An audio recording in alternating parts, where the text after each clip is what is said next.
Kylian Mbappe ২০২৬ সালে এই মুহূর্তে তার প্রতি মিনিটের আয় প্রায় ১,৮০,০০০ টাকা। হ্যাঁ, ঠিকই শুনেছেন। আপনি এই ভিডিওটা যতক্ষণ দেখবেন ততক্ষণে এমবাপ্পে আয় করে ফেলবেন কয়েক লাখ টাকা। শুধু ফুটবল খেলে না, ক্লাব, স্পন্সর, বোনাস, জাতীয় দল সব মিলিয়ে। কিন্তু প্রশ্ন হলো, একজন মানুষ কিভাবে প্রতি মিনিটে এত টাকা আয় করে? চলুন সেটাই দেখি আমরা আজকের ভিডিওতে। এমবাপ্পে এখন খেলছেন রিয়াল মাদ্রিদের হয়ে। শুধু বেস স্যালারি হিসেবেই তিনি বছরে পান প্রায় ৩১ মিলিয়ন ইউরো, মানে এক সপ্তাহে প্রায় ৬ কোটি টাকা। প্রতিদিন পান প্রায় ৮৬ লাখ টাকা, আর প্রতি মিনিটে পান প্রায় ৭,০০০ টাকা। কিন্তু আসল গল্পটা এখান থেকেই শুরু।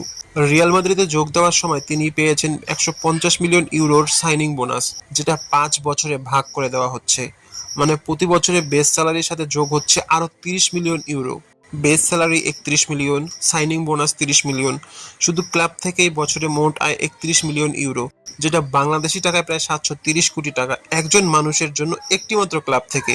কিন্তু আধুনিক ফুটবলের সবচেয়ে বড় টাকা আসে অনেক সময় মাঠের বাইরে থেকে, আর এমবাপ্পে সেই খেলায়ও সুপারস্টার। নাইকি, হাবলট, ডিওর, ইএ স্পোর্টস, বিশ্বের সবচেয়ে বড় বড় ব্র্যান্ড তাকে ব্যবহার করে তাদের মুখ হিসেবে, কারণ তিনি শুধু একজন ফুটবলার নন, তিনি নিজেই একটি ব্র্যান্ড। মাঠে খেলুন বা ছুটিতে থাকুন, তার নাম থেকেই আসে টাকা।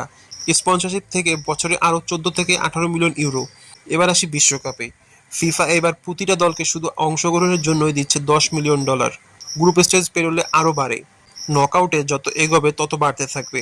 ফ্রান্স যদি পুরো টুর্নামেন্ট খেলে, ফেডারেশনের ভাগের টাকা থেকে এমবাপ্পের পকেটে আসতে পারে আরও আনুমানিক ৩ থেকে ৫ কোটি টাকা। তার উপর ওয়ার্ল্ড কাপ চলাকালীন স্পন্সর বোনাস আলাদাভাবে ট্রিগার হয়, কারণ এই সময়ে গোটা পৃথিবীর চোখ একসাথে এক জায়গায় থাকে। আর সেই চোখগুলো যখন এমবাপ্পেকে দেখে, স্পন্সররা সেটার দাম দেয়।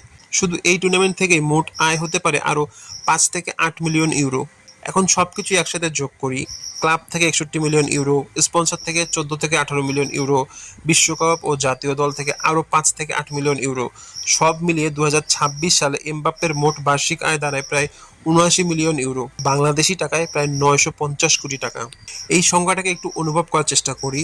বাংলাদেশে একজন সরকারি প্রাথমিক বিদ্যালয়ের শিক্ষক ১ মাসে যা আয় করেন, এমবাপ্পে সেটা আয় করেন মাত্র ৫ সেকেন্ডে। একটি ১০ তলা ভবন নির্মাণে যে টাকা লাগে, তিনি সেই টাকাটা আয় করেন মাত্র ২৮ মিনিটে।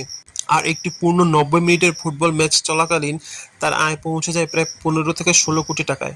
ভাবা যায়, মাঠে ৯০ মিনিট, আর সেই ৯০ মিনিটের মূল্য অনেক মানুষের সারা জীবনের আয়ের চেয়েও বেশি। তাহলে এখন সহজ ভাষায় বলি, ২০২৬ সালে কিলিয়ান এমবাপ্পের প্রতি মিনিটের আয় প্রায় ১,৮০,০০০ টাকা। এটাই আধুনিক ফুটবলের বাস্তবতা। এখানে শুধু গোলের দাম নেই, দাম আছে জনপ্রিয়তার, দাম আছে ব্র্যান্ড ভ্যালুর, দাম আছে একটি নামের। তবে সবচেয়ে সুন্দর বিষয়টা কি জানেন? কিলিয়ান এমবাপ্পে ২০১৮ বিশ্বকাপে নিজের বোনাসের পুরো অর্থ দান করেছিলেন অসুস্থ এবং প্রতিবন্ধী শিশুদের সহায়তায়। বড় হওয়া শুধু টাকার ব্যাপার না, বড় হওয়া মানে প্রভাব তৈরি করা, আর সেই প্রভাব দিয়ে মানুষের জীবনে পরিবর্তন আনা।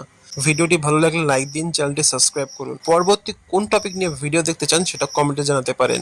আর স্ক্রিনে থাকা ভিডিওটি দেখে আসুন, যেখানে বলা হয়েছে নেইমার জুনিয়র প্রতি মিনিটে কত টাকা আয় করে। আল্লাহ হাফেজ, হাসিল আর হিউম্যান, আবার দেখা হবে।